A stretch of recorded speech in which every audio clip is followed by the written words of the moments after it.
28 juin 1914, l'assassinat brutal de l'héritier de l'Empire austro-hongrois par un jeune bosniaque nationaliste et romantique déchaîne des forces qui plongent le monde dans un holocauste inconcevable créé par les hommes. La Première Guerre mondiale, la Grande Guerre.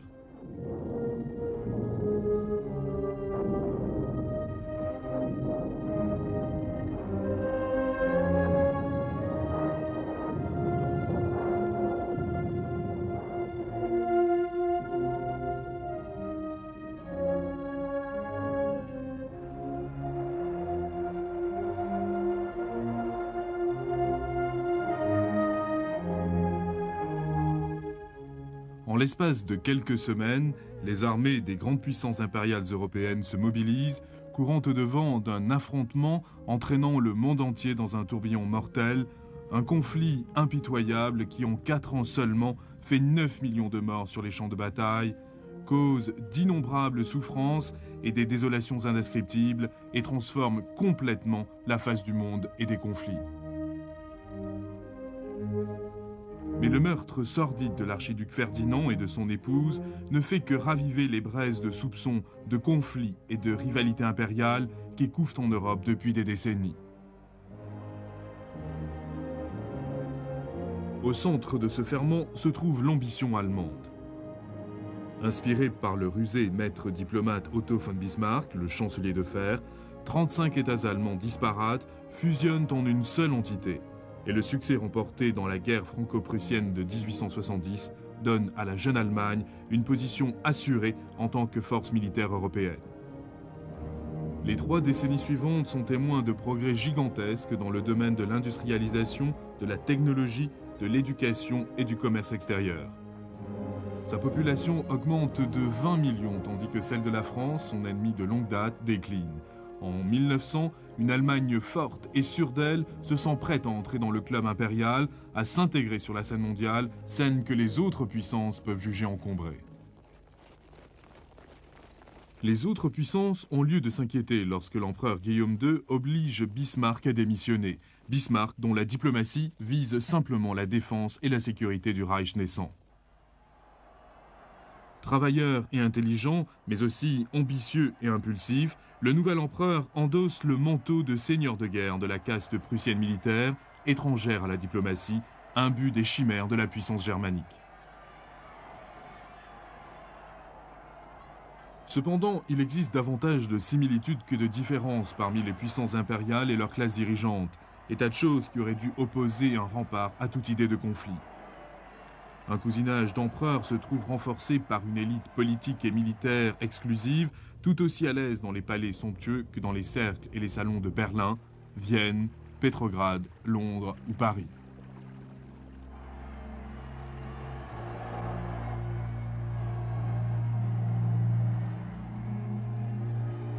Contrastant cruellement avec l'existence brillante et gaie de cette minorité dirigeante et de son entourage de dilettantes riches et privilégiés, s'oppose la vie morne ou appauvrie de la majorité, de la masse populaire, des paysans des vastes étendues rurales de l'empire des Romanov, dont les conditions de vie ont peu changé au cours des siècles, jusqu'à la classe ouvrière des villes, menant une existence misérable dans des taudis hérités de la révolution industrielle.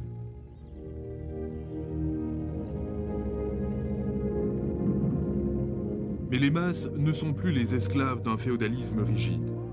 L'industrialisation et l'éducation du XIXe siècle et les diverses concessions à la démocratie ont créé un prolétariat industriel qui sait exprimer son mécontentement, impatient de réparer les injustices de l'état actuel des choses.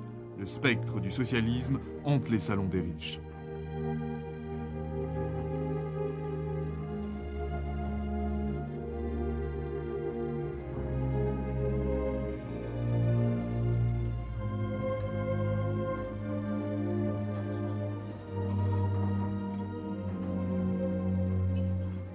De profondes divisions nationales harcèlent aussi les chefs des empires.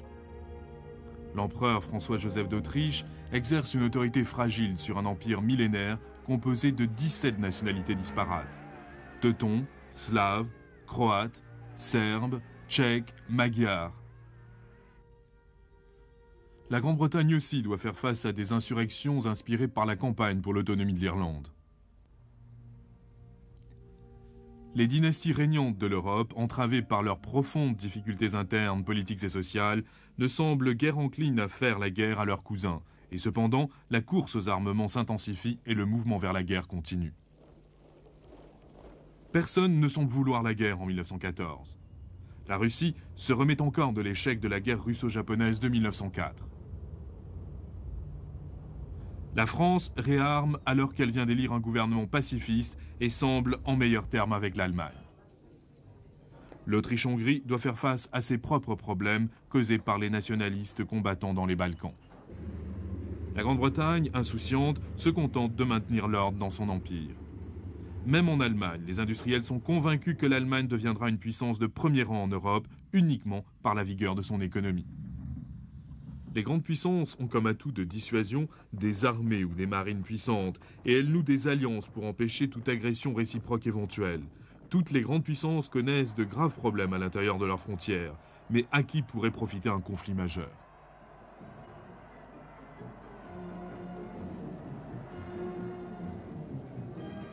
Cependant, en août 1914, le gigantesque jeu d'échecs diplomatique se détériore. Toutes les garanties et tous les équilibres devant préserver la paix en Europe s'effondrent, et les alliances de l'ancienne et subtile diplomatie sont invoquées.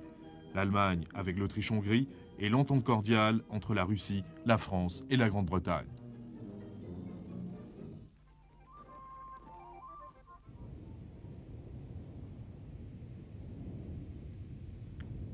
Il y a peu de doute que le Kaiser représente la plus grande menace pour la paix. En décembre 1912, il réunit un conseil de guerre de l'élite militaire allemande en but aux diplomates. La nation allemande commence à être reconnue par sa puissance militaire et impériale. En 1900, l'amiral von Tirpitz prépare un plan de 15 ans exposant un vaste programme de construction navale. Son objectif marquant est de doter l'Empire allemand d'une arme qui peut arracher à la Grande-Bretagne sa juste part de puissance coloniale. En 1914, le canal de Kiel est élargi pour permettre aux nouveaux grands cuirassés de passer de la Baltique à la mer du Nord. En 1914, l'Allemagne possède une armée de terre remarquablement bien entraînée et commandée par un corps d'officiers formé dans la plus pure tradition prussienne. Enfin, le comte Alfred von Schlieffen donne au Reich un plan de guerre sans pareil, dans le cas où celle-ci serait déclarée. L'Allemagne est enfin prête, sinon impatiente de se battre. Dans son essence, le plan Schlieffen est simple. Tandis que 4 armées allemandes joueraient un rôle défensif le long de leurs propres frontières, les 3 autres grandes armées écraseraient la Belgique en une gigantesque poussée en art de cercle, tout en contournant les Français.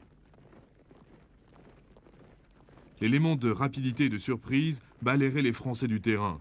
Les armées allemandes pourraient alors se retourner et renforcer leur action de retenue à l'Est contre les Russes, qui seraient longs à se mobiliser. Ce plan apporterait une solution à la grande crainte, une guerre sur 2 fronts.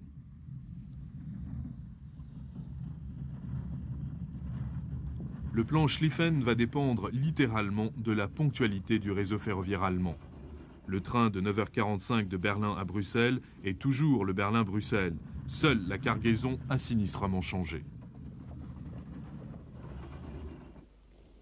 À Sarajevo, la longue attente se termine et le boulet de la guerre en Europe sillonne comme une traînée de poudre du centre de la tempête balkanique vers l'extérieur.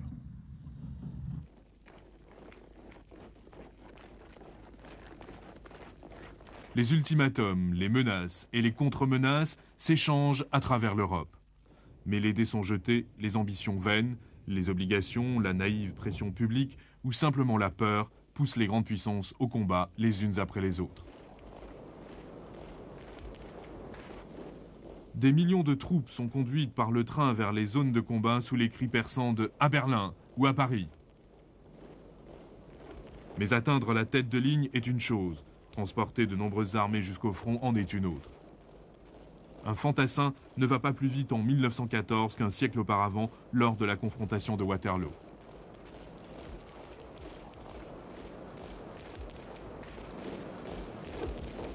Les opérations logistiques de transport et de ravitaillement de ces grandes armées de terre, avec leur artillerie lourde et leurs armes, sont impressionnantes.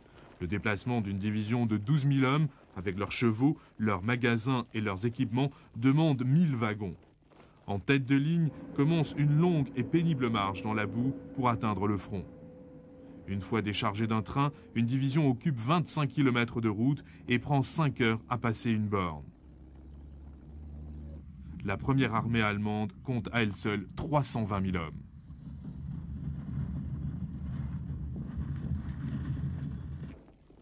Tandis que l'Allemagne représente le mobile principal de l'action, c'est le système des alliances qui doit déterminer l'échelle du conflit. Les grandes armées, sérieusement constituées pour assurer la sécurité et préserver la paix, assument, une fois engagées, un dynamisme propre et sans retenue.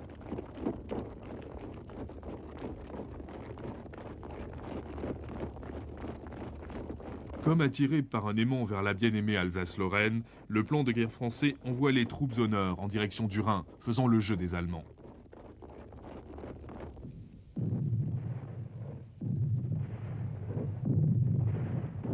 Le 4 août 1914, ne tenant aucun compte de la neutralité de la Belgique, les formidables armées allemandes déferlent au-delà de leurs frontières. Le cauchemar de la Première Guerre mondiale a commencé.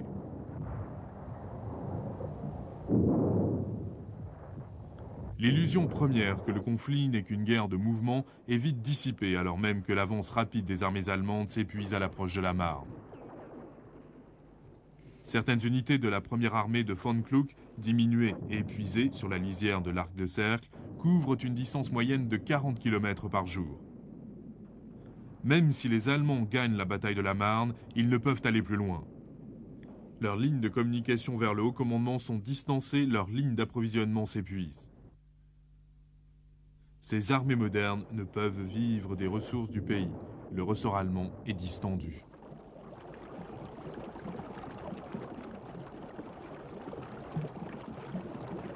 Le plan de Schlieffen a échoué. La résistance courageuse de la brave petite Belgique à la forteresse de Liège retarde la poussée allemande pendant une période cruciale de 11 jours, permettant ainsi aux forces alliées de s'organiser. À l'Est, le début de la guerre se montre défavorable aux puissances d'Europe centrale.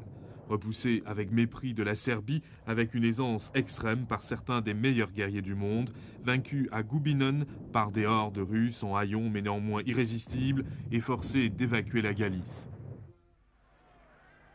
Mais tous ces échecs sont compensés par la bataille tactique et brillante de Tannenberg, où les Allemands abattent une armée russe numériquement supérieure et font 100 000 prisonniers. Cette bataille, la plus grande victoire de la guerre, met en évidence deux hommes qui vont diriger l'effort de guerre de l'Allemagne tout entière. Paul von Hindenburg, un soldat de carrière de 66 ans rappelé de sa retraite, et en parallèle, le brillant stratège Erich Ludendorff.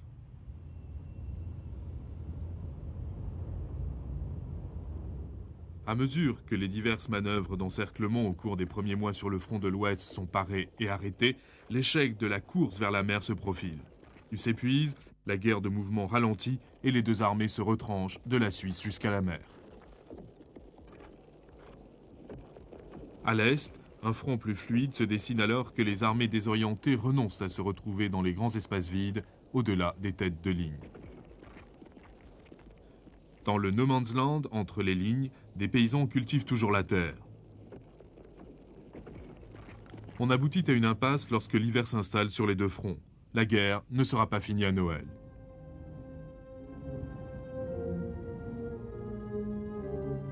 Le coût des opérations militaires de 1914 est stupéfiant. Les morts et les blessés se comptent déjà par millions, et tout le résultat que les armées peuvent retirer de ce carnage se résume à une impasse mortelle qui durera des années.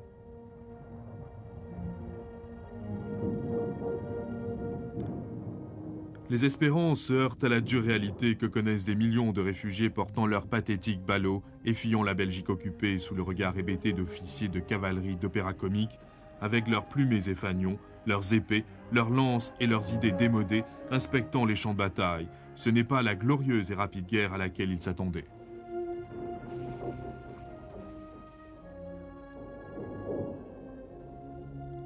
Chacune des nations combattantes est saisie par la folie du mois d'août en 1914, quand les hommes répondent partout à l'appel aux armes en un fervent élan patriotique. En Grande-Bretagne, des recrues de tous les âges arrivent en grand nombre pour s'enrôler. Ce n'est pas une guerre de paysans ni une guerre de soldats de carrière. Des classes d'universités entières, tous les employés d'un même lieu de travail, des villes et des villages entiers s'en vont à la guerre en bataillons de copains. Les gens avec qui ils ont vécu deviennent les gens avec qui ils meurent. Ainsi, les hommes de toute une ville pouvaient être virtuellement anéantis lors d'une grande bataille. Ce ne doit pas être le bref interlude glorieux de leur vie où l'appel au devoir renferme une promesse de grande aventure, le prestige de l'uniforme. C'est aussi une pause dans la monotonie de l'existence et pour certains, la première assurance d'un salaire régulier. Dans les pays où la conscription est de règle, l'ardeur de se joindre à la bataille n'est pas moins forte. L'Europe est aux prises à une hystérie guerrière. Dieu, semble-t-il, est avec chacun, même avec le Kaiser.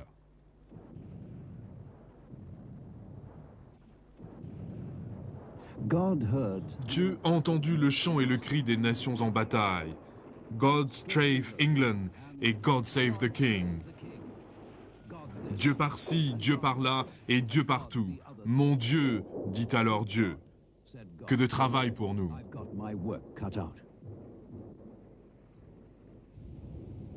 En Grande-Bretagne, les rues, les salles de concert et même les chaires d'église réagissent à l'engouement infectieux de cette passion et de ce sentiment nationaliste. Les membres de la famille royale décident même de changer leur nom germanique. Saxe-Cobourg-Gotha devient Windsor, Battenberg devient Mountbatten.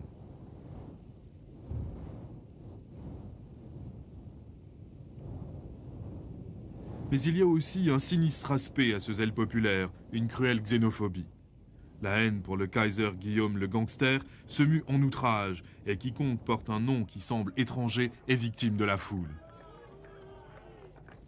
L'étranger devient alors l'ennemi.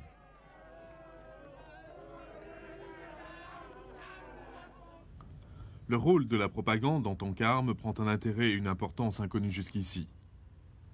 Le développement de la presse populaire prête aux responsables de la propagande les moyens de véhiculer leur message simplifié, un message à sensation, chauviniste et rarement fidèle à la réalité.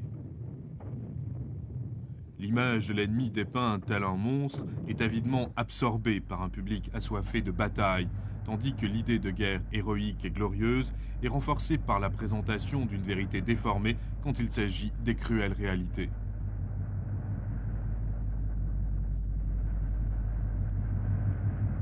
Au niveau officiel, on ordonne des internements sur une grande échelle des étrangers présumés. Mais la Grande-Bretagne n'est pas la seule à réagir ainsi. Les ressortissants étrangers sont également arrêtés en Allemagne et en Autriche. Pourtant, l'appui pour la guerre n'est pas universel. Dans les villes, au point de départ des troupes et dans les centres de recrutement, la ferveur est contagieuse. Mais dans les vastes régions rurales de l'Europe, dans l'apathie quasi générale, on a une attitude résignée face à la guerre. La Grande-Bretagne, protégée de l'invasion, peut parler aisément d'une guerre juste, alors qu'elle réagit au destin de la petite Belgique. Mais l'Europe continentale a déjà subi les conséquences de conflits similaires. Des hommes absents pour la moisson, des foyers détruits, de pitoyables colonnes de réfugiés.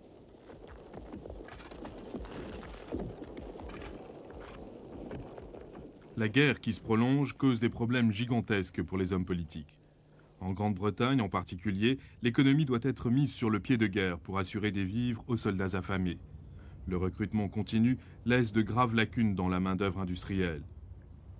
Le gouvernement se rend compte trop tard qu'il a perdu les précieux ouvriers des mines et de la sidérurgie qui sont partis au front dans la vague d'enthousiasme initial et il s'efforce en vain de les rappeler avant qu'il ne soit trop tard.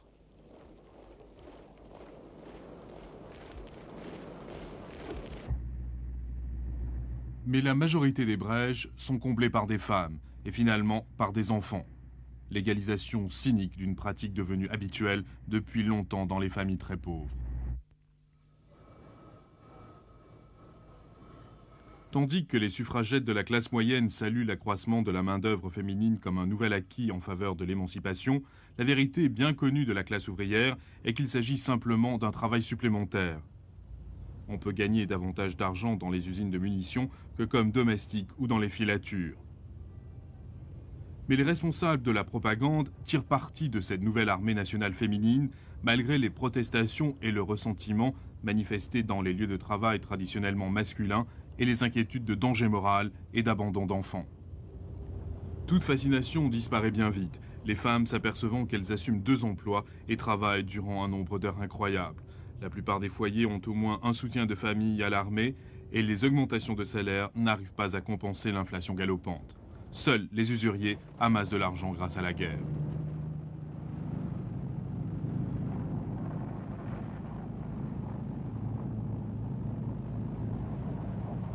Heureusement pour les hommes politiques, surtout en Allemagne, la trêve entre les classes tient bon et le Kaiser peut prononcer ces quelques mots avec gratitude devant le Reichstag à majorité socialiste. Je ne vois pas de partis ici, seulement des Allemands. Dans cet esprit initial de coopération et d'unité, les mécanismes de la guerre sont bien huilés et la guerre continue.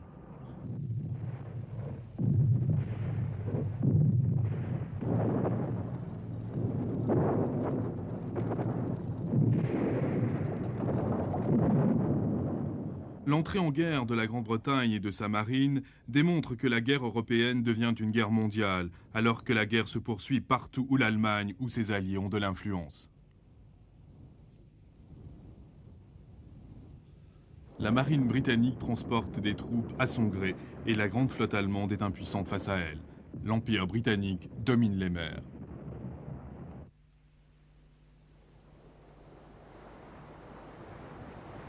L'entrée en guerre du Japon, le 23 août 1914, est une garantie de cette suprématie écrasante à laquelle les commandants de la flotte allemande réagissent avec une prudence exagérée et continue. La haute mer n'est pas témoin de conflits importants. Les grands cuirassés passent et repassent pour assurer le blocus et le contre-blocus, leurs commandants peu enclins à risquer leurs précieux fardeaux. En vérité, ces grands navires sont superflus dans la course aux armements. Ils représentent un gaspillage de technologie et de matériaux démodés et extravagants en face de la menace silencieuse des sous-marins qui émergent comme le seul espoir de l'Allemagne de briser le blocus paralysant des Alliés.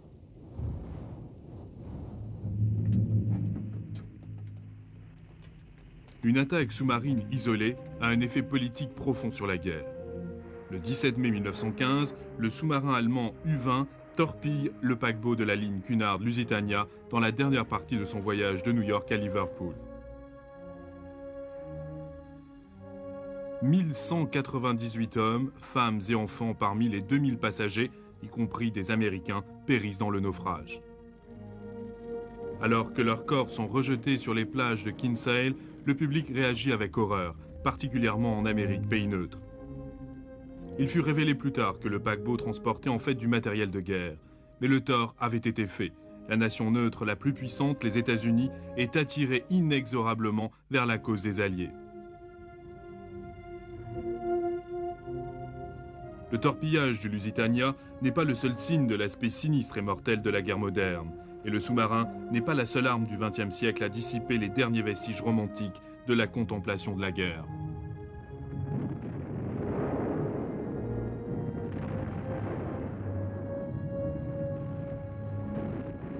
L'impasse où se trouve le front de l'Ouest en 1915 est loin d'être sans perte. Pendant tout l'hiver, le printemps et l'automne, les combats sont continus, meurtriers, onéreux, futiles, quand des 2 côtés, on lance des offensives mal coordonnées sur les lignes de l'ennemi. Neuve-Chapelle, Loos, Artois, Champagne, Côte-d'Aubert, Ypres, Festubert.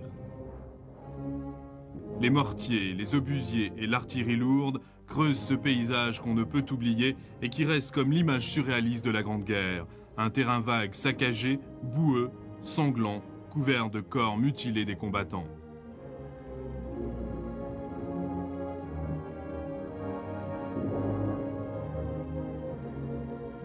Chaque soldat ne connaît que sa propre guerre.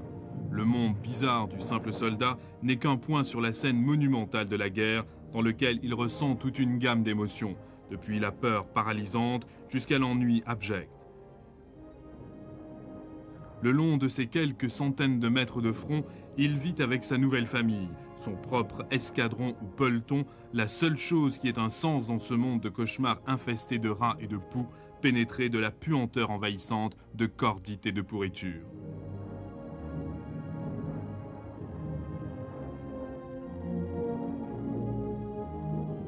Contrairement au mythe qui persiste encore, seul un quart du temps s'est passé dans les tranchées du front, mais ce temps bannit toute description pour l'éternité.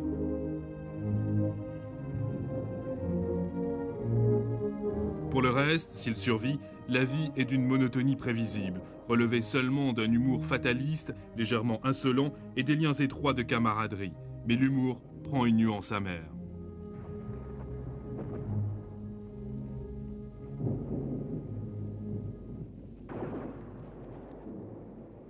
« Bonjour, a dit le général, rencontré la semaine dernière en chemin vers le front. Maintenant, la plupart des soldats qu'il saluait en souriant sont morts, et nous maudissons son état-major, salauds incompétents. » Harry grommelait à Jack, drôle d'original, en marchant d'un pas lourd vers Arras, fusil et équipement sur le dos. Mais ils ont été fichus tous deux par son plan d'attaque.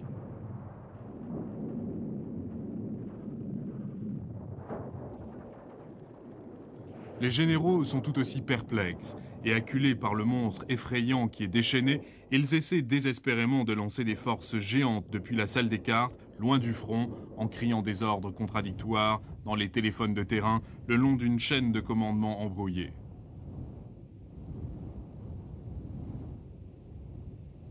Les communications sont épouvantables, un méli-mélo de messagers, de pigeons voyageurs et de fusées éclairantes, la plupart des lignes téléphoniques coupées par des tirs de barrage. Une fois l'offensive décidée, les généraux ont peu ou pas du tout de contrôle sur le déroulement. Les batailles deviennent des événements confus dans le brouillard de la guerre.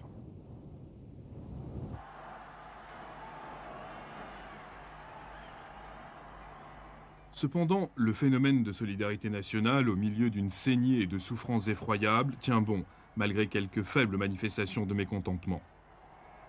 L'opinion publique, attisée par la presse et une propagande à sensation, attribue les qualités de demi-dieu au chef militaire. Hindenburg, Kitchener et Joffre personnifient la volonté de remporter la victoire pour leur pays.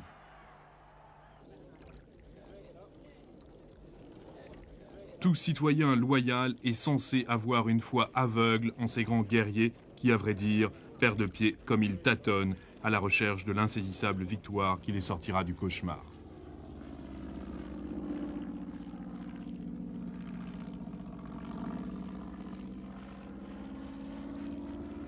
Comme les fragiles biplans apparaissent au-dessus de la fumée de la bataille, une nouvelle dimension est ajoutée à la guerre, embryon qui conduit seulement 30 ans après aux horreurs de Hiroshima, la guerre aérienne.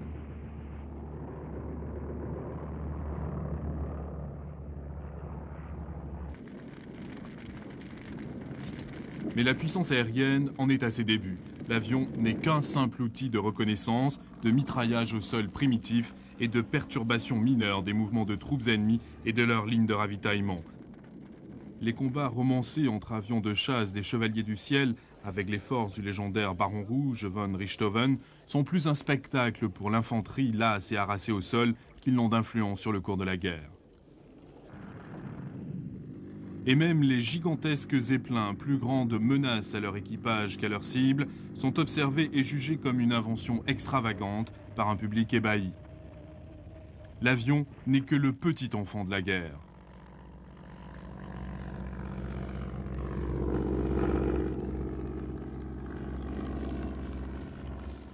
Tandis que le va-et-vient continue sur le front de l'Est pendant toute l'année 1915, l'entrée en guerre des Italiens du côté des Alliés, au mois de mai, ouvre tout un nouveau front dans le Tyrol et une nouvelle forme de stratégie basée sur la maxime « qui tient les hauteurs, tient les vallées ». L'attaque éventuelle de l'Allemagne à revers par l'Autriche est pratiquement interdite par la nature. La guerre des Alpes en Italie n'est qu'une répétition de la campagne de France aux conditions encore plus difficiles, une série d'attaques stériles ne menant à rien. L'Italie, ses nombreux soldats, son peu d'équipement et de lourds canons devient une affaire coûteuse pour l'effort de guerre allié.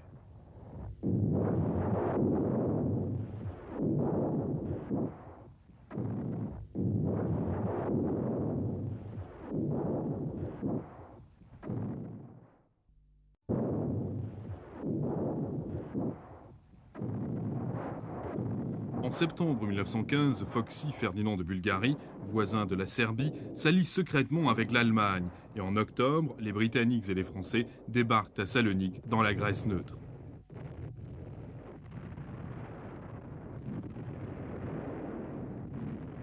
Cette manœuvre manquée pour aider la Serbie doit immobiliser à la longue 600 000 hommes dans ce que les observateurs allemands appellent avec sarcasme le plus grand camp d'internement de la guerre.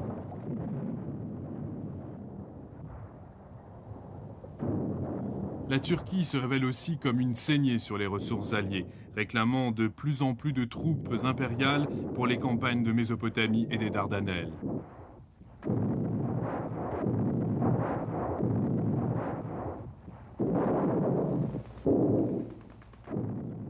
Ce qui commence comme une simple opération pour sauvegarder les installations de pétrole du Golfe Persique se termine par l'humiliation des Britanniques au siège de Kout, où ce qui reste de l'armée britannique, un groupe de soldats affamés sous le commandement de l'ambitieux Townshend, se rend en avril 1916 aux implacables Turcs.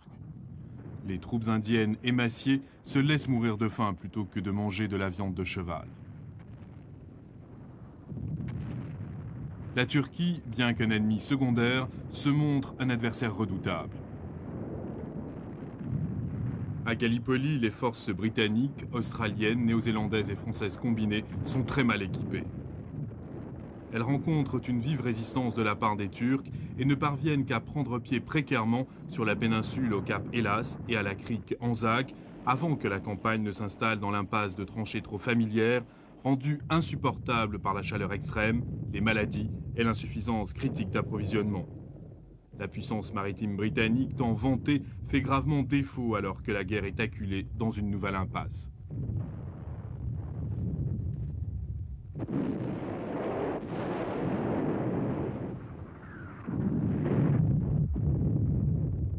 Au début de l'année 1916, les dernières troupes sont évacuées de Gallipoli en un repli tactique brillant, terminant la tragédie des Dardanelles. Fausse manœuvre terrible, bien que magnifique. Une action décisive aurait pu forcer la Turquie à sortir de la guerre. La route commerciale vers la Russie aurait été dégagée et un nouveau front aurait même été ouvert contre l'Allemagne. Mais le détroit de la mer Noire reste bloqué et la Russie isolée de ses alliés de l'Ouest. Les survivants de Gallipoli laissent derrière eux 200 000 camarades disparus, victimes de la maladie comme du conflit. L'architecte du fiasco, Winston Churchill, ne regagne pas sa réputation pendant toute la durée de la guerre.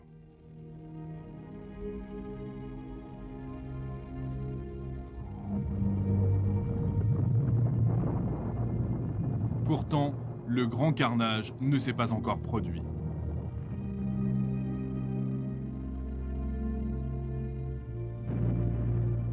La guerre s'aggrave, envahissant tous les secteurs de la vie économique, politique et sociale. La guerre devient dangereuse pour l'élite dirigeante dont la mauvaise gestion et la faiblesse sautent aux yeux. Maintenant, ils ne peuvent se permettre une défaite. La guerre est poursuivie avec une férocité encore plus grande quand le front réclame de plus en plus d'hommes, d'obus et d'armes pour sortir de l'impasse sanglante. L'enjeu est considérable. Les disparus ne peuvent avoir affronté la mort en vain.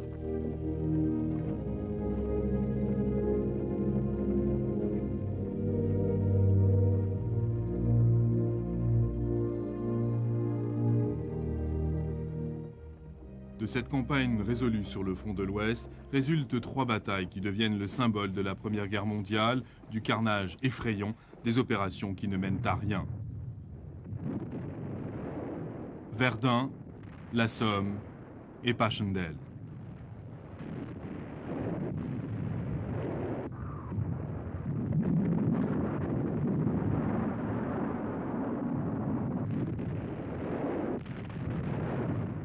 La facilité avec laquelle les Allemands transportent leurs armées d'un front à l'autre, d'un lieu critique à l'autre, grâce à leur superbe réseau ferroviaire stratégique, amène les Alliés à lancer un assaut total en 1916 et à appliquer une pression concentrique, militaire, navale et économique pour écraser les puissances d'Europe centrale, une fois pour toutes.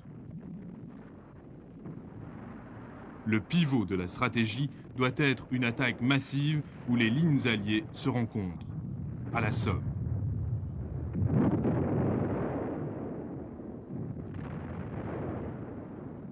Mais l'Allemagne a son propre plan. Un assaut sur une cible, symbole cher aux Français qu'ils sont obligés de défendre jusqu'au bout, les forteresses de Verdun.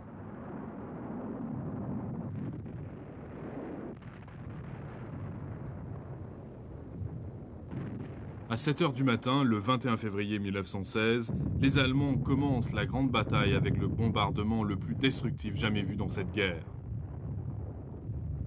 Cependant, 10 mois plus tard, Verdun résiste toujours.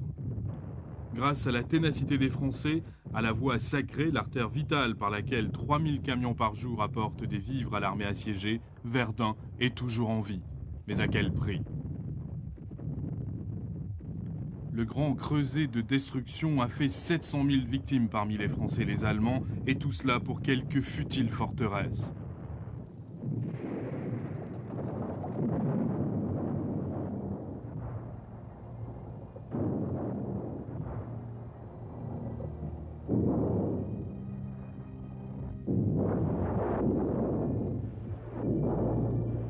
Et la folie continue. Avec le siège de Verdun, la Somme a perdu toute valeur stratégique en tant que champ de bataille.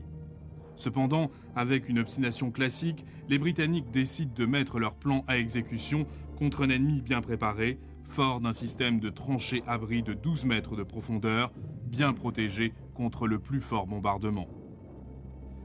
Il est inconcevable que cette ligne puisse être forcée. Et cependant, le 1er juillet, après 8 jours de tirs de barrage sans effet, la 4e armée britannique monte au front en ordre parfait.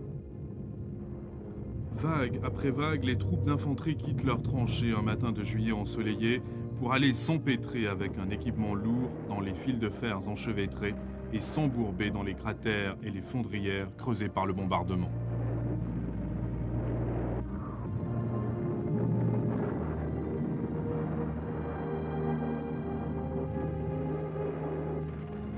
Les Allemands ont amplement le temps de sortir indemnes de leurs tranchées et de commencer un carnage horriblement facile. Avec la dernière salve de mitrailleuses, les canons deviennent silencieux sur la Somme. À la fin de l'après-midi, les Britanniques perdent 60 000 soldats, dont un tiers sont tués au cours de la pire journée de carnage infligée par une armée pendant la guerre, du jour le plus sanglant dans l'histoire de l'armée britannique.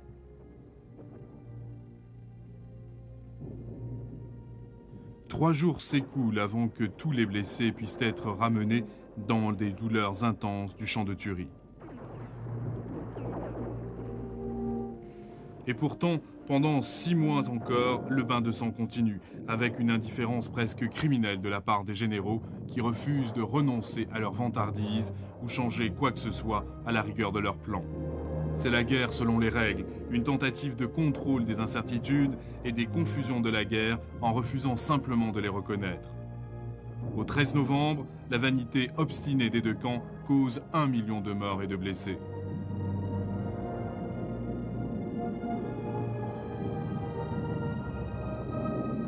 Les infortunés guerriers de la Somme, épuisés, doivent être les témoins de 2 événements qui deviennent le symbole d'une guerre qui a changé pour toujours.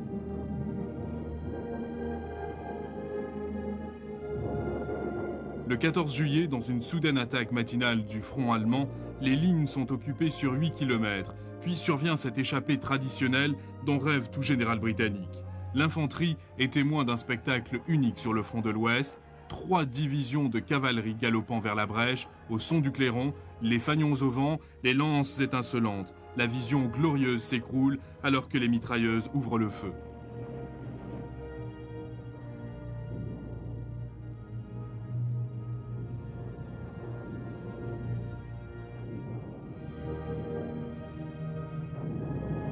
Deux mois plus tard, les premiers et rares chars d'assaut britanniques écrasent les fils de fer barbelés.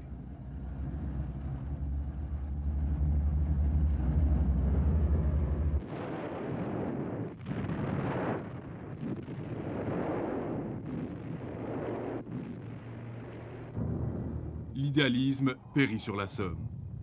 Les volontaires enthousiastes ne le sont plus. Ils perdent la foi en leur cause, en leur chef et en tout, excepté la loyauté envers leurs camarades.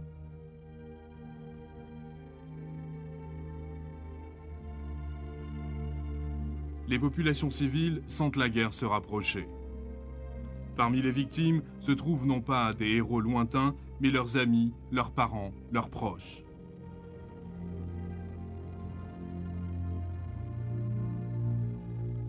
L'inflation apparaît, le prix de la nourriture monte en flèche, les prix ne sont soumis à aucun contrôle. Les files d'attente pour le pain et les soupes populaires se multiplient. Le marché noir fait rage. L'Allemagne, victime d'une moisson ratée et commençant à ressentir l'effet du blocus, meurt de faim.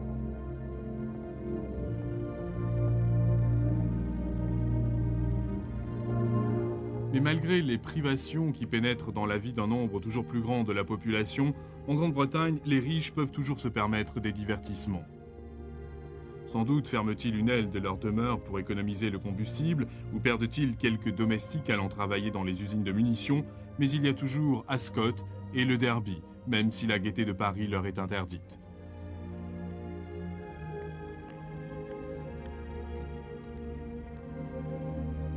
Cependant, face à l'inégalité flagrante, dans tous les pays, des fissures commencent à apparaître. La trêve sociale chancelante en 1914 a simplement camouflé les lézardes provoquées par l'hostilité entre l'élite dirigeante et le peuple exigeant des réformes sociales. On ne voit encore que des signes sporadiques, émeutes de la faim, grève contre la conscription, groupes de pression d'objecteurs de conscience devenant plus puissants, mais le grondement des mécontents se fait plus bruyant.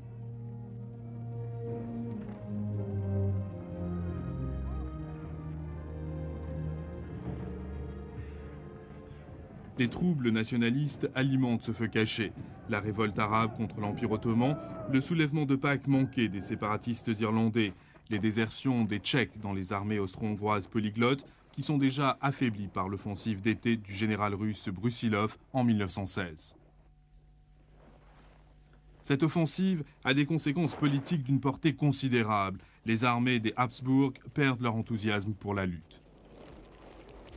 L'unité, la loyauté et la cohésion disparaissent.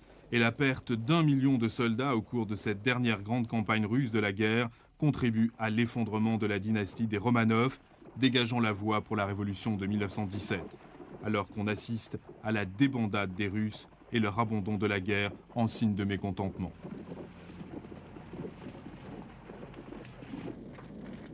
En novembre 1916, le vieil empereur au dessein tragique, François-Joseph d'Autriche, s'éteint, signalant la fin d'une époque comme l'ouvrage de sa vie s'écroulait, l'empire pour lequel il a combattu et conspiré, déchiré par la guerre et l'insurrection.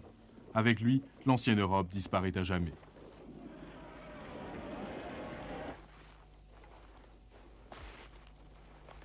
La guerre totale, guerre qui a empiété sur la vie de chaque citoyen, en est la garantie. Les promesses vaines de 1914 se sont maintenant changées en une amère dérision, alors que la facture du boucher, dénombrant les vies gâchées, la faim, les privations, les sacrifices et les chagrins, est examinée. La ferveur nationaliste, enflammée par une propagande trompeuse, s'est aigrie pour devenir désillusion, désespoir et amertume qui se lisent sur les visages silencieux et crispés de ceux qui reviennent du front.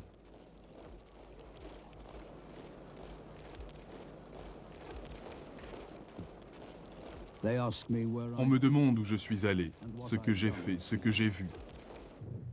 Tout ce que je peux répondre, c'est « ce n'était peut-être pas moi, mais quelqu'un juste comme moi, qui est allé au-delà des mers, avec ma tête et mes mains, tuer des hommes en terres étrangères, bien que je sois à blâmer, parce qu'ils portaient mon nom. »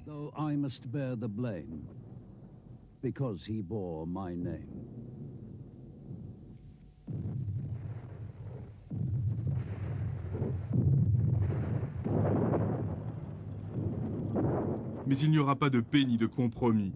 La conscription remplit les vides laissés par les disparus et les nations combattantes se serrent la ceinture et remplissent leurs arsenaux pour une autre année de guerre encore, une guerre d'engins encore plus diabolique pour mutiler, pour tuer, inspirée de la nouvelle technologie humaine, le sous-marin, le char et le plus obscène et redouté de tous, le gaz asphyxiant.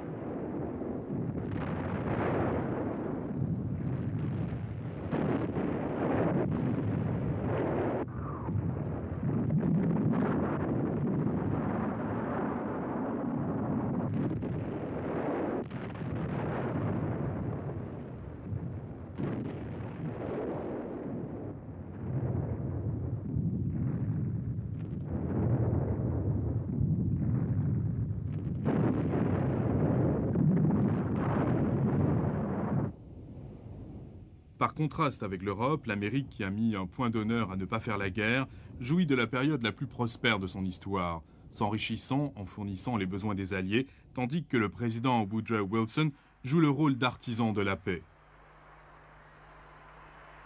Le 18 décembre 1916, Wilson invite les belligérants à stipuler leurs conditions de paix, mais il est trop tard. Les dirigeants, Lloyd George en Grande-Bretagne, Nivelle en France et le puissant Ludendorff s'opposent formellement à un compromis.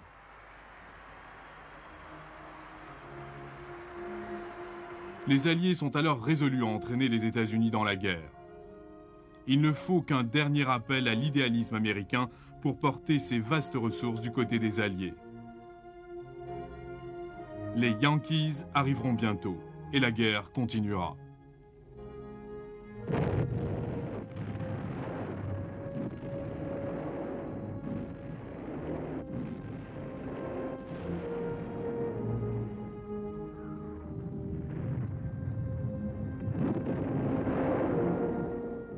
Les soldats se terrent misérablement dans les tranchées et tout le long du front de l'Ouest. Au cœur de ce troisième hiver glacial, ils doivent méditer avec tristesse sur la promesse vaine de 1914. On leur avait dit alors qu'ils seraient rentrés à la maison pour Noël. On ne leur avait pas précisé lequel.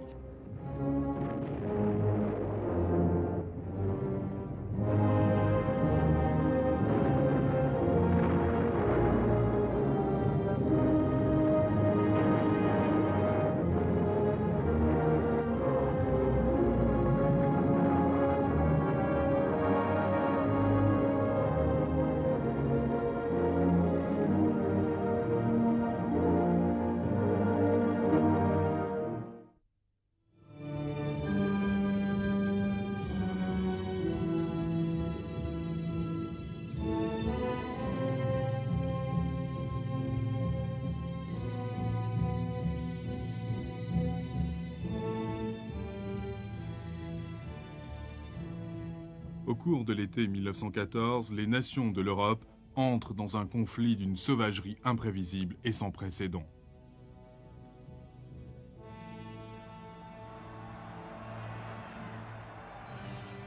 Le mouvement vers la guerre est inexorable et pourtant la guerre aurait pu être évitée. Le consensus général et une apparente cordialité masquent les dissensions qui se préparent, cachées par une impressionnante logique de mobilisation industrielle et d'armement.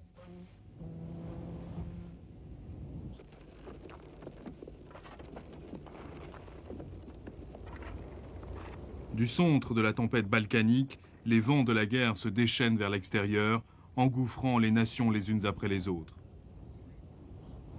Dans un tourbillon de rumeurs, de menaces et de diplomatie frénétique, les grandes puissances mobilisent leurs troupes en marche vers la guerre.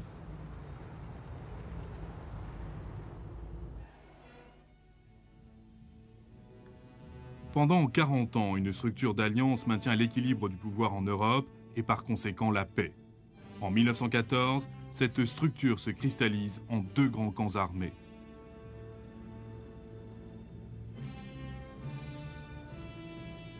En Europe centrale, l'Allemagne et l'Autriche-Hongrie s'allient à la Turquie.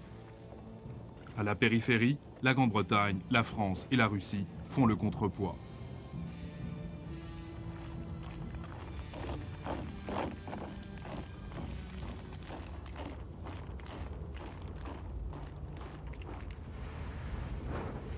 Depuis la guerre franco-prussienne de 1871, les chefs militaires, les progressistes comme les réactionnaires, se mettent tous d'accord sur un point. La suprématie de l'attaque est la meilleure méthode de défense.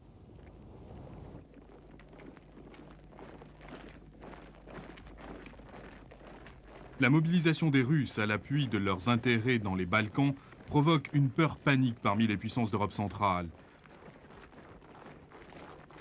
Craignant une guerre sur deux fronts, les Allemands élaborent depuis longtemps une stratégie de mobilisation rapide et d'avance fulgurante à travers la Belgique pour pénétrer en France. En contournant l'armée française et en encerclant Paris par l'ouest, les Allemands projettent l'élimination rapide de la France. Toute menace sérieuse de ce côté est donc écartée. C'est ainsi qu'un système d'alliance conçu pour maintenir la paix, combiné avec des philosophies militaires en faveur de l'attaque, pousse l'Europe toujours plus près pour finalement la précipiter dans la guerre.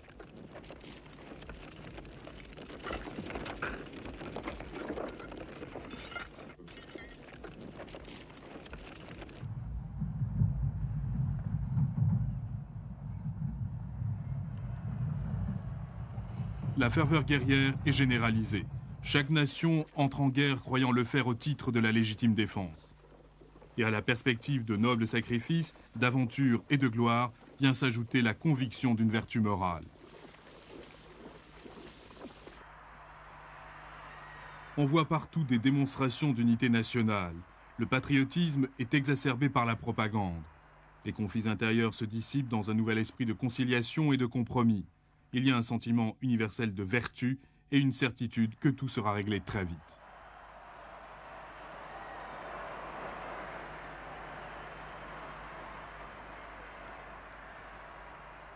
En septembre, après 6 semaines de combats violents, la campagne allemande à travers la France et la Belgique est en perte de vitesse sur la Marne. À l'est, les Russes subissent de lourdes pertes aux batailles de Tannenberg et des lacs Masuriens. En décembre, ils sont sur la défensive et stabilisent la ligne de front.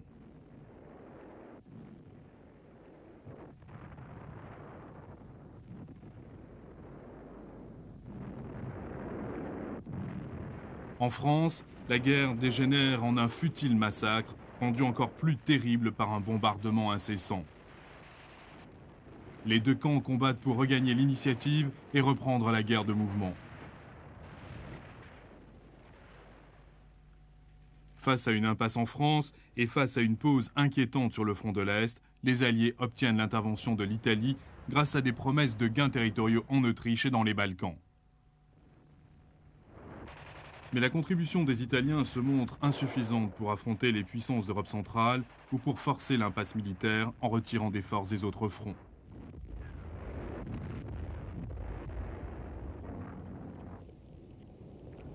De nouveaux efforts sont déployés pour étendre la guerre. Des débarquements à Salonique et dans les Dardanelles n'apportent que de nouveaux échecs et une stagnation plus intense sur tous les fronts.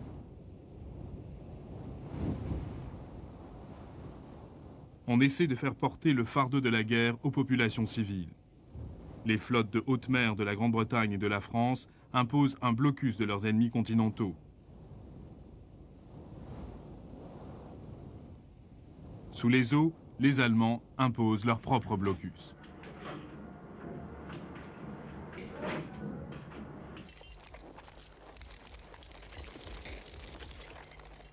Les pertes en hommes sur le front se multiplient et parallèlement les privations s'intensifient dans le pays. À la pénurie croissante viennent s'ajouter les exigences insistantes de l'industrie. Le flot des armes a pour but de rétablir la guerre de mouvement, mais il produit l'effet contraire.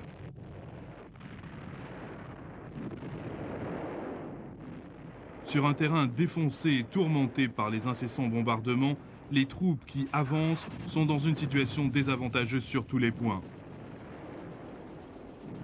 Pourtant, le carnage se poursuit. Aux batailles de Verdun et de la Somme en 1916, près de 2 millions de vies sont sacrifiées en vain.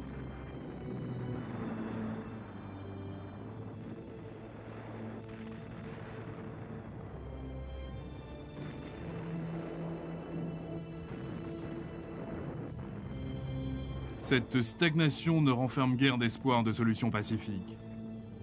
La guerre, qui avait commencé en une bataille de survie, développe son propre dynamisme incontrôlable. L'apparition sur la scène politique de Hindenburg et de Ludendorff en Allemagne, de Lloyd George en Grande-Bretagne et de Clémenceau en France marque un durcissement des attitudes et une impasse politique aussi absolue que n'importe quelle impasse militaire.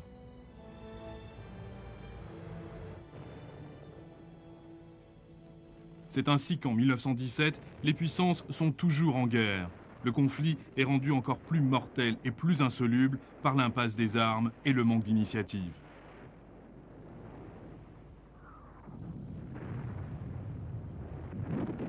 Sur chaque champ de bataille, des luttes mornes reflètent la détresse grandissante et l'épuisement total des hommes et des nations.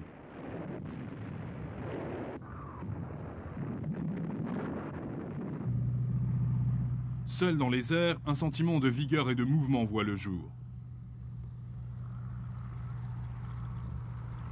Au début de la guerre, l'aéroplane en est encore à ses premiers balbutiements et les premières machines embryonnaires aux constructions maladroites et rudimentaires attirent les critiques plutôt que les louanges des chefs militaires.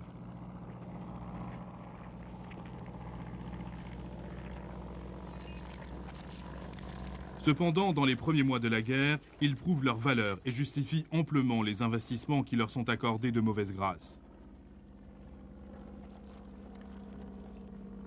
Les aviateurs britanniques sont les premiers à faire connaître les mouvements des Allemands vers Mons et la Marne, permettant ainsi de prendre des mesures pour arrêter leur avance.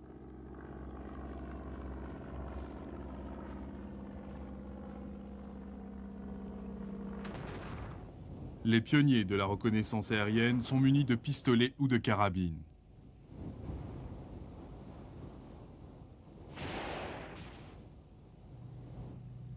Ces armes sont ensuite remplacées par des mitrailleuses montées à l'arrière de l'appareil ou en une position leur permettant de faire feu à l'avant au-dessus de l'hélice.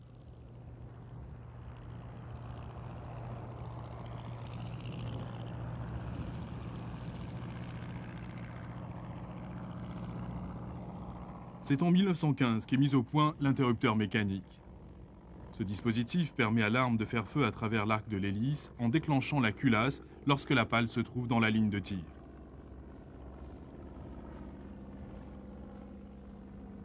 Cette invention permet de lancer le premier appareil de chasse véritable.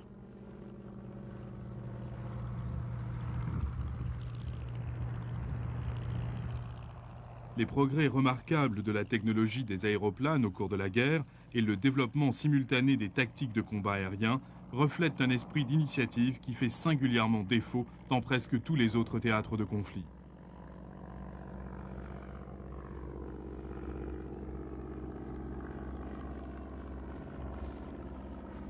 Ayant prouvé leur valeur dans le domaine de la reconnaissance, les premiers aviateurs s'assureront par la suite que les hostilités seront menées avec autant de véhémence dans les airs que sur terre, puisque le contrôle du ciel au-dessus des tranchées décide du contrôle des renseignements militaires. En plus de la reconnaissance des premières lignes, les aéroplanes servent de plus en plus au meilleur positionnement des canons, permettant à l'artillerie de viser les positions ennemies avec plus de précision.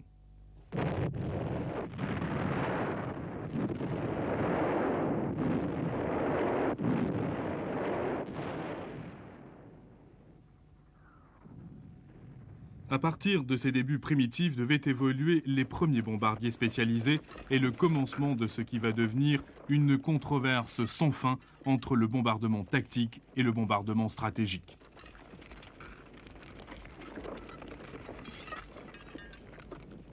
Les raids de Zeppelin sur Londres engendrent le concept du bombardement, non seulement des industries et des installations loin du front, mais de toute une population, ce qui sape le moral et affaiblit la résolution nationale.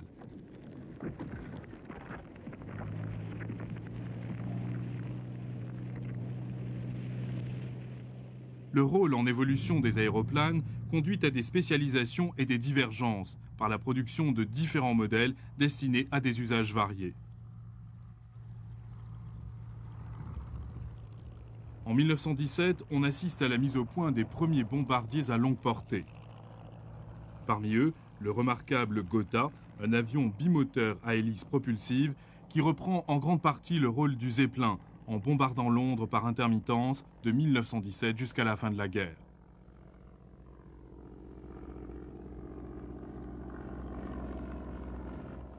Le premier avion de combat fait aussi son apparition, de même que l'avion de reconnaissance léger, rapide et plus sophistiqué.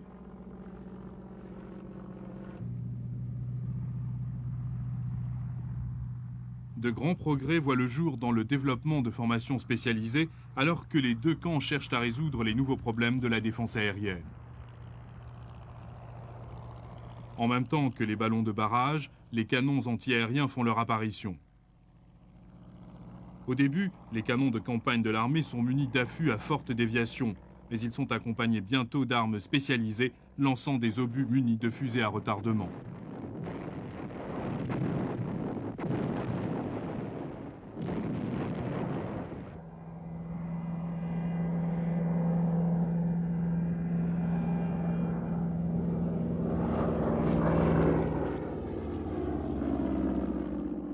Pour les soldats dans les tranchées, pour les citadins là et de plus en plus accablés, les exploits de ces premiers aviateurs représentent le seul soulagement au milieu de la stagnation paralysante du front, les appels de la sirène et les demandes incessantes pour de plus grands sacrifices et d'efforts au pays.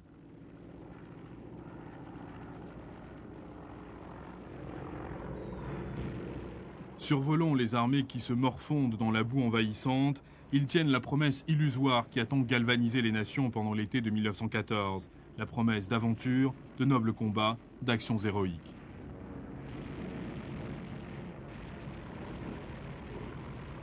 Mais pour ces exploits, ils doivent payer chèrement.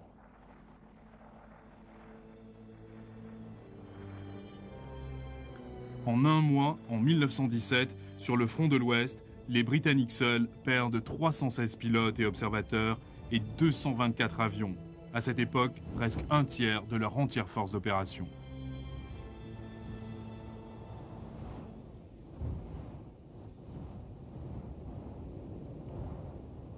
Parmi les rôles assumés par les aviateurs dans la Grande Guerre, l'un surtout acquiert une fascination et un prestige au-dessus de tous les autres. C'est celui de pilote d'attaque. On appellera d'ailleurs les plus valeureux des As.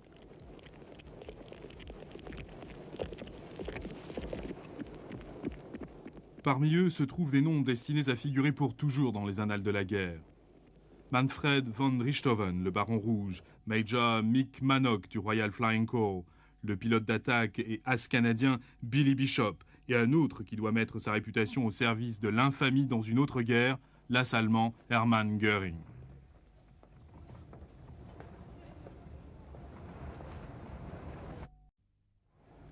En 1917, l'aviation et tout ce qui s'y rapporte enflamment l'imagination du monde entier.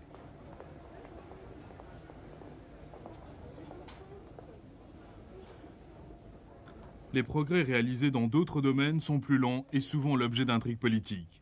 Mais une de ces innovations est déjà testée et mise à l'épreuve à la bataille de la Somme en 1916. Bien que rejeté comme une absurdité lors de sa première apparition, en 1917, le char de combat est reconnu comme une formidable arme de guerre. La seule arme, en fait, qui semble capable de faire évoluer la situation sur le front.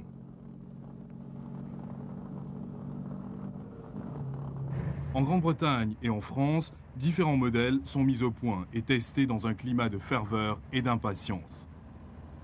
Les doctrines tactiques, longtemps figées, sont enfin confrontées à la dure réalité de la guerre moderne.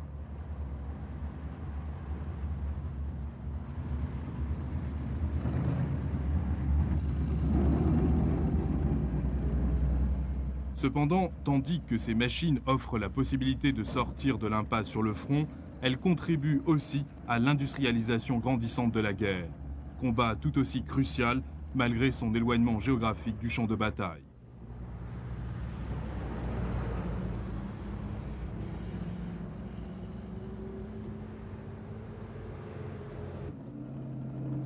On reconnaît petit à petit que le sort de la guerre sera finalement décidé non pas par les forces des armées, mais par l'exploitation et l'application des ressources de l'industrie à la production des armes de guerre.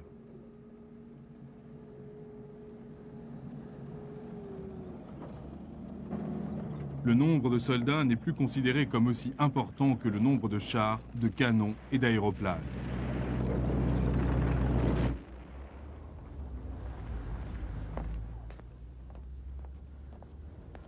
Au cours des premiers mois de l'année 1917, les populations de l'Allemagne et de l'Autriche-Hongrie sont soumises à d'immenses souffrances. De maigres moissons en 1915 et 1916 et le blocus des Alliés contribuent à la misère d'un hiver rigoureux où la faim et la malnutrition des citoyens contrastent lugubrement, comme en d'autres pays, avec la richesse évidente des profiteurs de la guerre.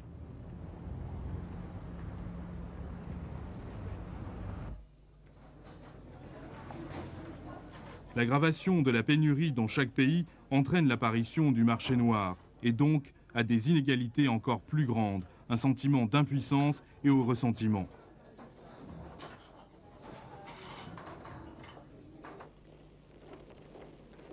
Les industriels aussi retirent des bénéfices énormes de l'insatiable demande d'armes. Et partout, le fardeau tombe infailliblement sur les pauvres et les faibles.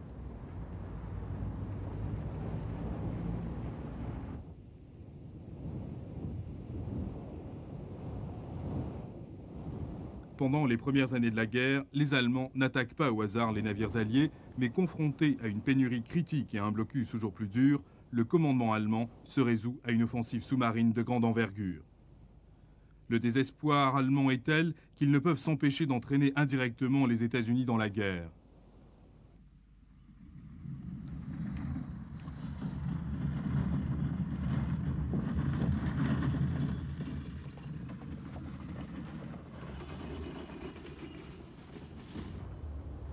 Mais c'est surtout en Russie que se font sentir les fardeaux de la guerre.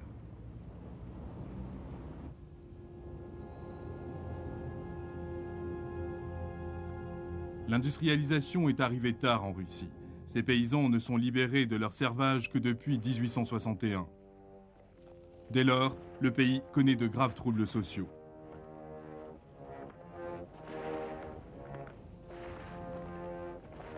La rationalisation de l'agriculture et l'apparition d'agriculteurs indépendants accélèrent l'exode des paysans déjà considérable vers les zones urbaines.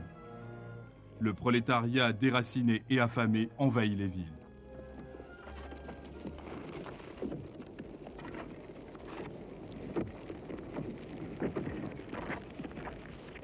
C'est dans ces conditions que les immenses ressources de la Russie produisent des résultats. Au début de la guerre, elle s'industrialise plus rapidement que toute autre puissance. De surcroît, la guerre lui apporte son élan.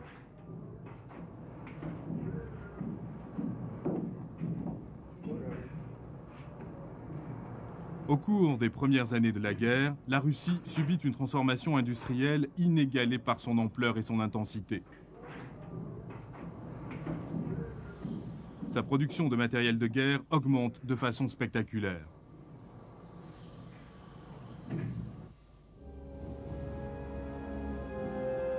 Mais ces résultats sont payés cher. L'inflation monte en flèche.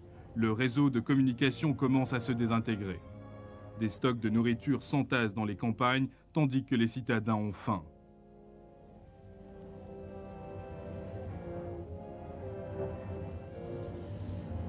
Aucune perspective de victoire, ni aucun accord de paix, aussi éloigné soit-il, ne permet de soulager les privations subies par les populations civiles.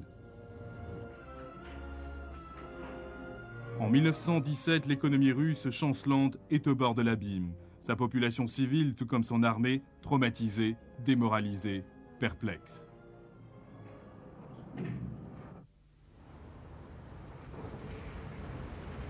Le nombre croissant de victimes, les privations toujours plus dures, l'impuissance manifeste du gouvernement, tout se combine pour attiser le feu de la révolte.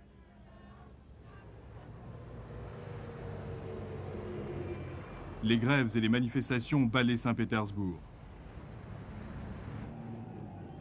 Pendant la dernière semaine du mois de février, aux manifestants protestant contre la pénurie de denrées alimentaires viennent se joindre les Cosaques mécontents, postés dans la capitale pour assurer le maintien de l'ordre. Un soviet des travailleurs et des représentants des soldats est mis sur pied.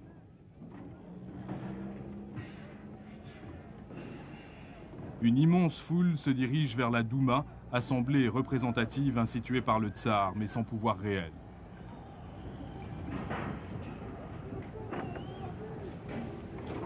En présence d'une foule aigrie et potentiellement dangereuse, et en l'absence complète d'une quelconque autorité, la Douma réagit en nommant un gouvernement provisoire.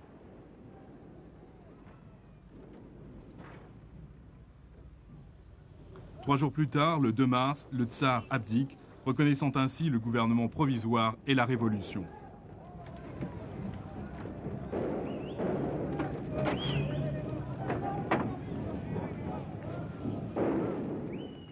Le 6 avril, les États-Unis déclarent la guerre à l'Allemagne.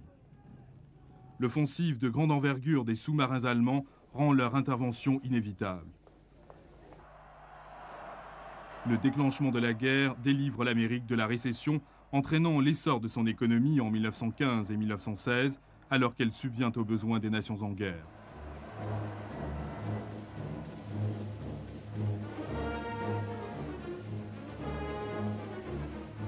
Les premiers succès de l'offensive des sous-marins allemands sont inattendus et mettent brusquement un frein à cette expansion économique, menaçant de plonger l'Amérique dans un marasme encore plus grave. Par ailleurs, la sécurité de ses clients, principalement la Grande-Bretagne et la France qui plient sous le poids de leurs dettes, joue un rôle important dans la décision des États-Unis. La garantie de leur paiement dépend finalement de leur victoire.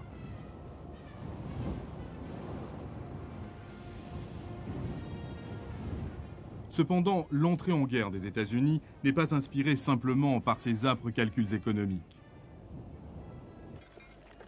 La guerre des sous-marins va à l'encontre des valeurs morales américaines et la révolution russe, par sa promesse de démocratie, permet aux Américains de considérer le conflit comme une guerre entre les peuples libres et les empires autocrates des puissances de l'Europe centrale.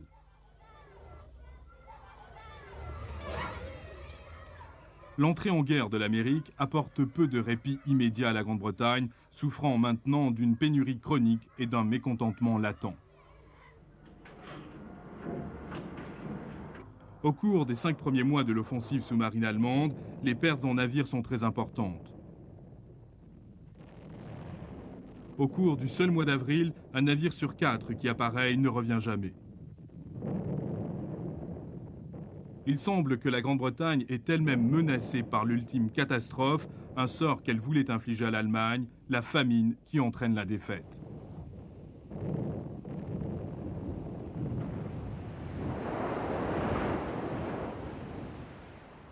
En mai, la marine britannique institue un système d'escorte pour les convois maritimes, assurant la protection des navires marchands tout en appâtant ainsi les sous-marins. Ce système de convoi brise en fait la force de l'offensive sous-marine allemande. La mise au point d'appareils d'écoute hydrophonique et de grenades sous-marines contribue à faire tourner la chance du côté des Alliés dans la bataille de l'Atlantique, assurant ainsi une autre année de guerre sur terre, sur mer et dans les airs.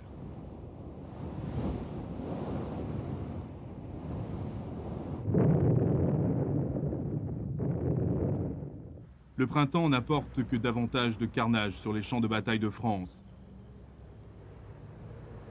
Un nouveau commandant français, le général Nivelle, promet aux Alliés une victoire finale complète en 1917. La grande offensive est lancée le 16 avril dans la région du Chemin des Dames.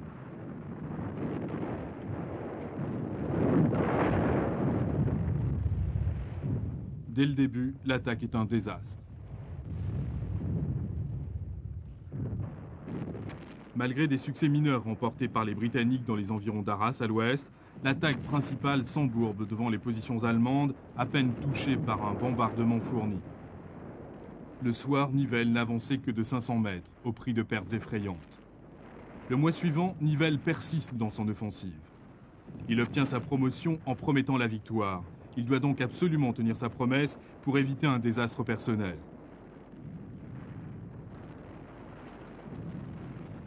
Au total, l'offensive de Nivelle coûte à l'armée française près de 250 000 hommes et démoralise les troupes à tel point que des mutineries en chaîne risquent d'entraîner l'effondrement militaire complet de la France.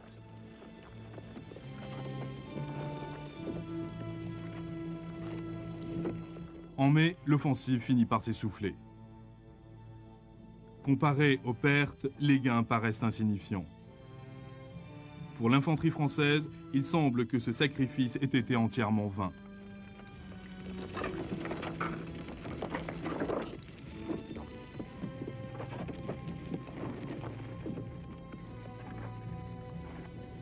Le 15 mai, Nivelle est limogé. Son remplaçant, le général Pétain, doit faire face à l'immense tâche qui consiste à rétablir l'ordre et le moral de ses armées épuisées.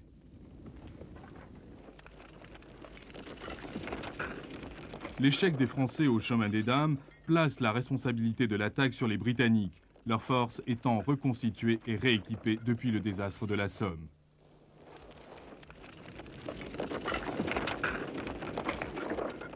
Pour alléger le fardeau pesant sur les Français et remporter une victoire purement britannique, le général Haig décide d'attaquer dans les Flandres pendant l'été. La troisième bataille d'Ypres commence par le barrage d'artillerie le plus violent de toute la guerre. Le bombardement durera 2 semaines sans succès réel, mais faisant du terrain une mer de boue presque infranchissable et livrant tous les avantages aux Allemands sur la défensive.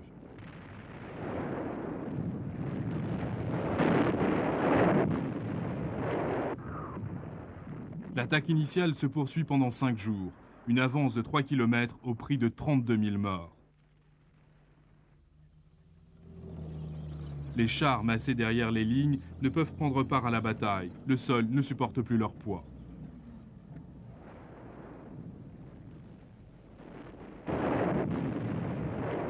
Le 6 août, Haig reprend son offensive et renouvelle ses attaques en septembre et en octobre.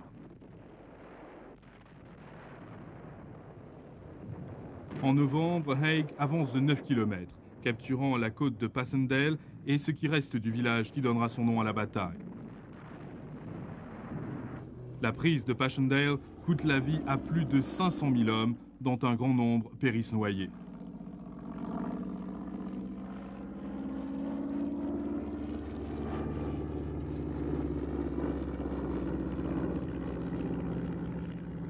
En Russie, la situation se détériore.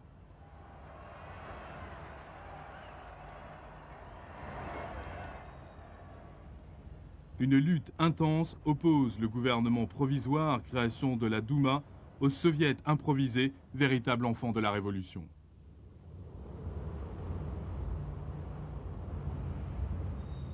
La personnalité remarquable d'Alexandre Kerensky domine ces deux conseils. Idéaliste, charismatique, il se résout à consolider la nouvelle démocratie russe. Pour cela, Kerensky croit devoir honorer les engagements de la Russie à l'étranger et, en continuant la guerre, obtenir un accord honorable pour son pays.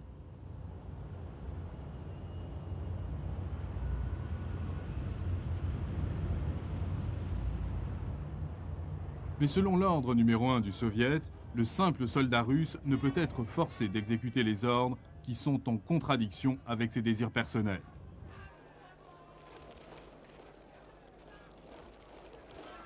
La discipline s'effondre complètement sur le front. Les désertions sont endémiques. Non pas le filet régulier de vagabonds en fuite, mais une marée déferlante qui s'apparente à une démobilisation complète.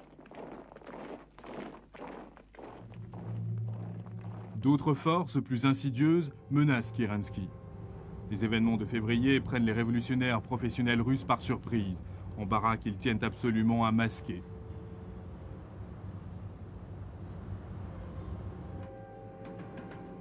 À l'époque, le chef des bolcheviks, Lénine, se trouve en Suisse. Les Allemands prennent alors conscience qu'il ignore presque tout de la crise qui secoue son pays. Voyant en Lénine l'instrument avec lequel ils peuvent non seulement renverser Kerensky, mais aussi précipiter la Russie tout entière dans la catastrophe, ils envoient celui-ci secrètement en Russie via l'Allemagne. Des fonds lui parviennent par leurs agents pour financer sa mission.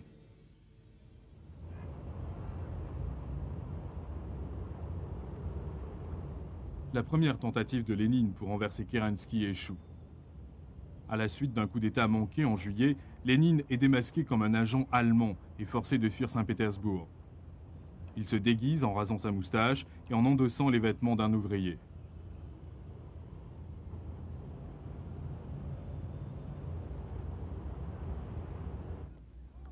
Caché en Finlande, Lénine continue à comploter contre Kerensky, exhortant ses partisans à saisir les positions clés dans le Soviet et ainsi élargir le gouffre existant entre le Soviet et le gouvernement.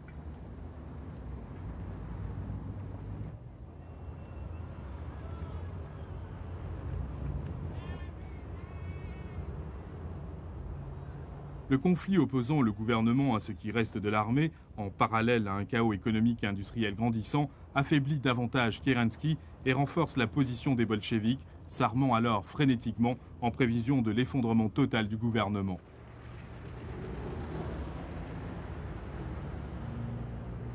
Le matin du 27 octobre, tandis que Kerensky essaie de mobiliser des partisans dans les campagnes, le palais d'hiver est pillé par les bolcheviks qui proclament la chute du gouvernement provisoire. C'est ainsi que la démocratie est finalement écrasée en Russie.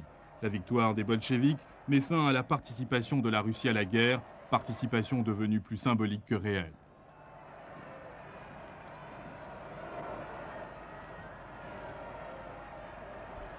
La paix de Brest-Litovsk, signée au début de l'année 1918, permet à l'Allemagne de transférer des divisions à l'ouest et de rassembler ses forces pour une dernière grande offensive.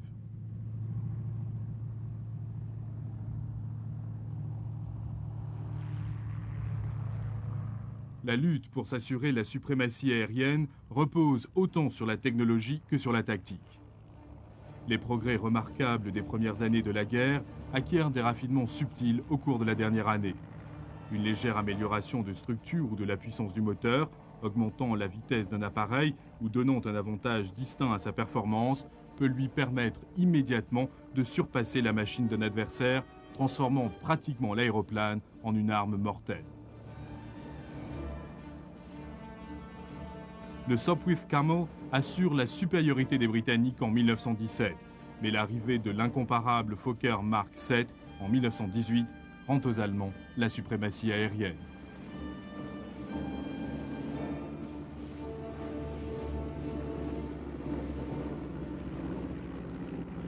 Assurés une fois de plus de la maîtrise du ciel au-dessus des tranchées, les Allemands peuvent constituer en secret une armée de 3 millions d'hommes et de 10 000 canons.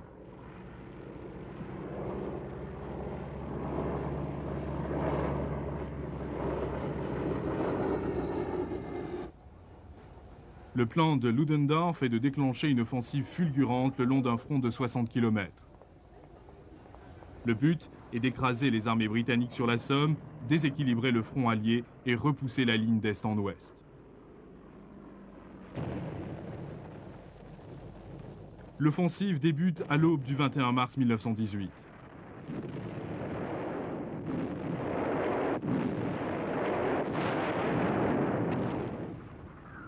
Après un bombardement bref mais destructeur, les Allemands avancent protégés par un nuage épais de brouillard matinal. Cette fois, il ne s'agit pas d'un déploiement d'infanterie en masse, mais de troupes de choc spécialement entraînées pour cerner les faiblesses des lignes britanniques. Des équipes de combat les suivent dans le but d'ouvrir des brèches à l'armée qui arrive.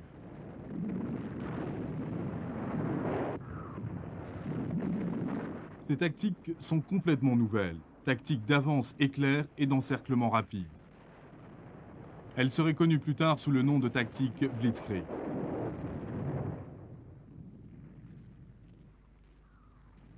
En 1918, elles sont dévastatrices.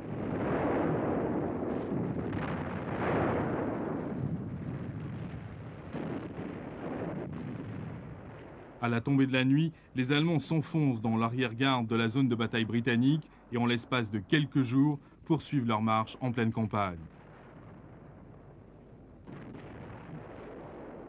Des milliers de soldats britanniques sont tout simplement dépassés.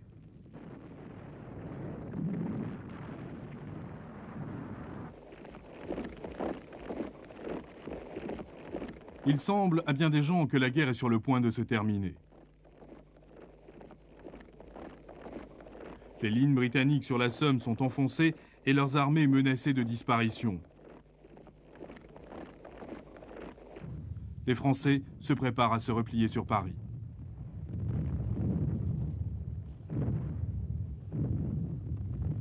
Mais au dernier moment, le désastre est évité. Non pas par un miracle militaire, mais en plaçant l'armée britannique sous le commandement du maréchal Foch, unifiant ainsi le commandement et engageant les Français à appuyer l'armée britannique. Au début du mois d'avril, l'avance éclair des Allemands commence à s'affaiblir. Bien que pratiquement en déroute, les Britanniques et les Français ont recours à leurs réserves mobilisées à la hâte. Par contre, les Allemands sont sur le point d'épuiser les leurs.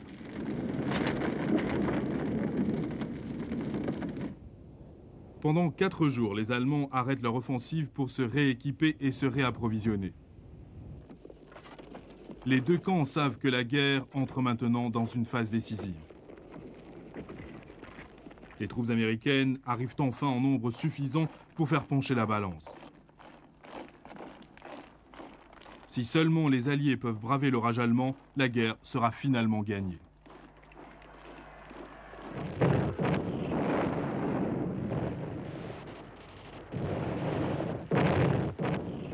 Le 9 avril, la tempête se déchaîne de nouveau sur la deuxième armée britannique dans l'avancée d'Ypres.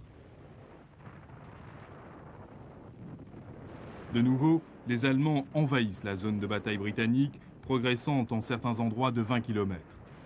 Mais comme à la bataille de la Somme, les Britanniques réussissent à stabiliser le front en se retirant en temps opportun et en rassemblant tous les effectifs possibles pour combler les brèches.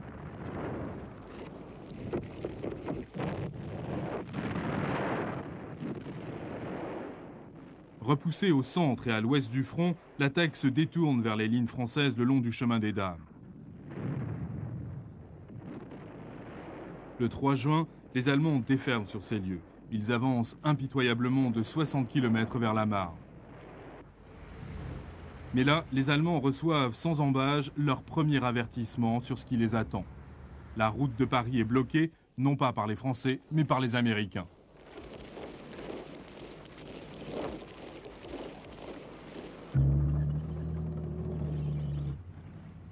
Depuis qu'il est à la tête du commandement des armées alliées, Foch maintient d'imposantes réserves stratégiques. Elles servent à retenir les Allemands au point le plus éloigné de leur avance.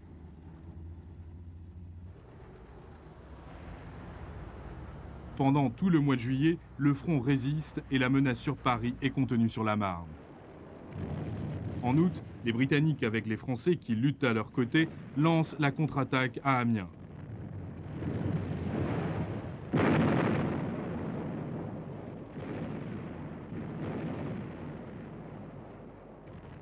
Jusqu'ici, les chars n'ont jamais été employés avec succès.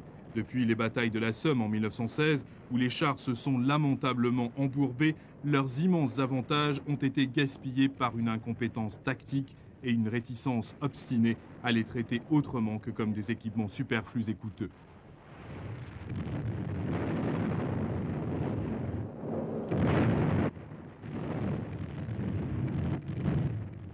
À Amiens, sur un sol ferme d'été, les chars avancent pour la première fois avec l'appui conjugué de l'infanterie. Pour une fois, ils ne sont pas annoncés par l'habituel martèlement interminable des canons. Ces mastodontes métalliques trapus roulent hors des brumes de l'aube au-dessus des fils de fer barbelés et des tranchées, justifiant tous les efforts et toutes les dépenses qui leur ont été consacrées.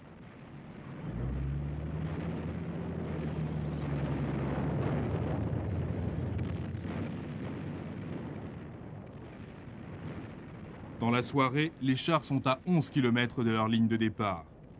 15 000 Allemands sont faits prisonniers et bien davantage tués ou blessés.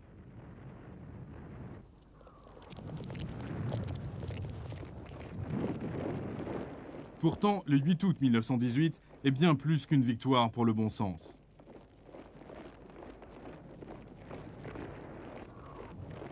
Ludendorff l'appellera le jour sombre des armées allemandes, le jour où l'Allemagne perd la guerre.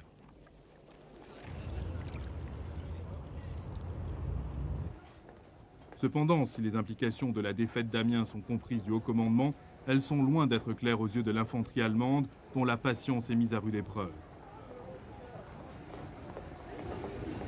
Sur chaque champ de bataille, ils occupent encore un sol étranger, et le front de l'Ouest se trouve plus près de Paris qu'à aucun autre moment depuis 1914.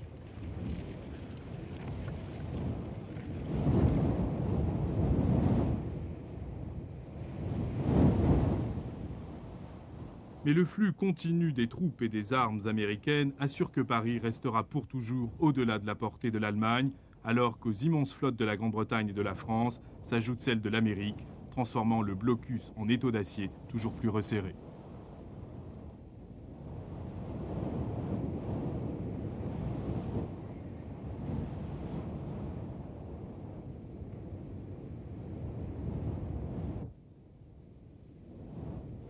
Après 4 ans de blocus et de sacrifices immenses, les puissances de l'Europe centrale sont dangereusement proches de la famine et de l'effondrement.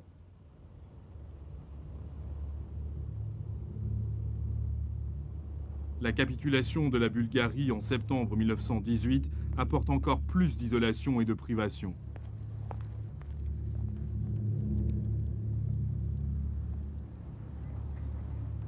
Des bruits courent que la défaite est proche, et la demande d'un armistice le 4 octobre a pour résultat d'attiser le mécontentement de l'opinion publique et de démoraliser encore plus les armées sur le front.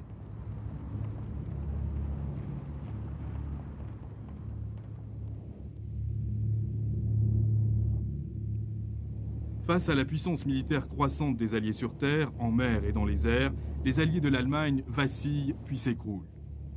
L'effondrement interne de l'Autriche-Hongrie en octobre et sa capitulation le 2 novembre laissent l'étau d'acier se refermer sur une Allemagne totalement isolée.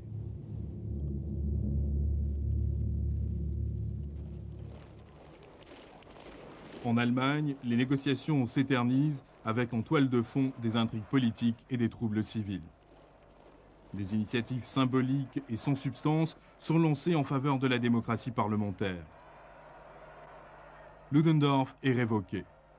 Le 3 novembre, une mutinerie navale se répand dans les rues de Kiel. Le lendemain soir, Kiel est entre les mains d'un conseil de marins.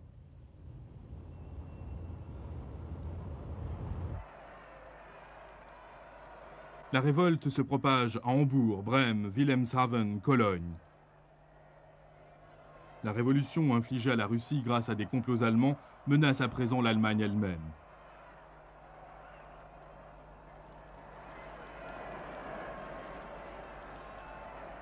Le 9 novembre, des manifestations et des grèves éclatent à Berlin. Le Reichstag annonce l'abdication du Kaiser et l'établissement d'une république allemande. Le dirigeant social-démocrate Friedrich Ebert est nommé chancelier. L'affolement, la confusion et le spectre d'une révolution sanglante s'emparent de l'Allemagne. Plus rien n'importe maintenant que le rapatriement des soldats.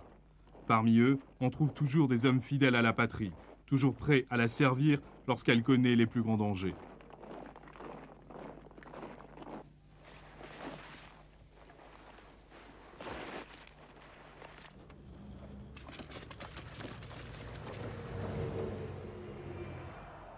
Le 10 novembre, les dirigeants de l'Allemagne acceptent sans autre forme de procès les conditions présentées par les Alliés et le jour suivant, le 11 novembre 1918, la Grande Guerre prend fin.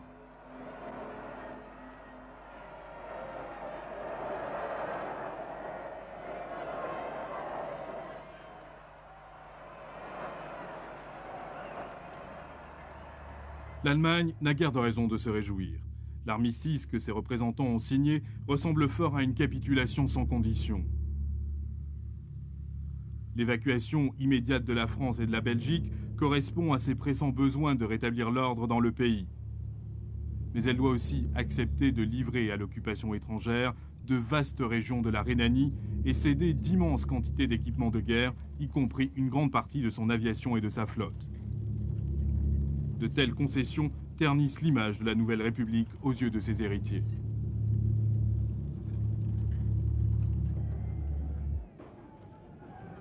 En 1919, l'Allemagne est toujours en proie à la faim, au chaos et à la guerre civile. Pour s'assurer que leurs conditions sont respectées, les puissances alliées maintiennent leur blocus naval durant le printemps et l'été de la même année, transformant les privations en temps de guerre en famine de temps de paix.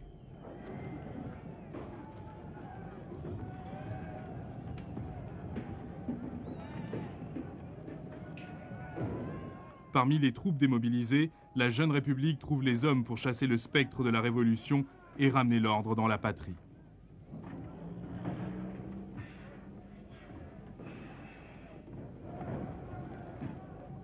On les nomme le Freikorps, une milice volontaire d'anciens combattants. Leur emblème est un macaron en porte-bonheur, souvenir des années de guerre, appelé la croix gammée.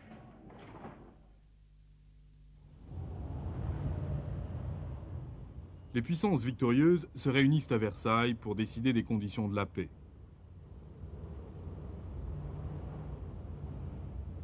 Il est universellement convenu qu'une telle guerre ne doit jamais se reproduire et que des mesures doivent être prises pour assurer une paix durable en Europe.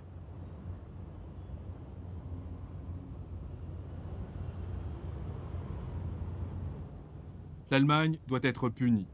Ses forces armées réduites à un niveau à peine suffisant pour maintenir l'ordre en temps de paix.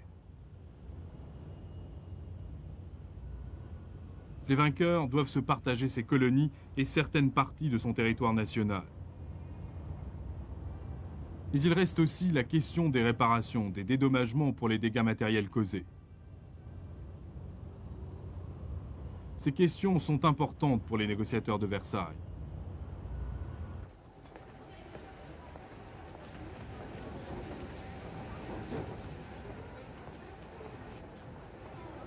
Pour l'Allemagne, il n'y aura que blâme, confiscation et humiliation.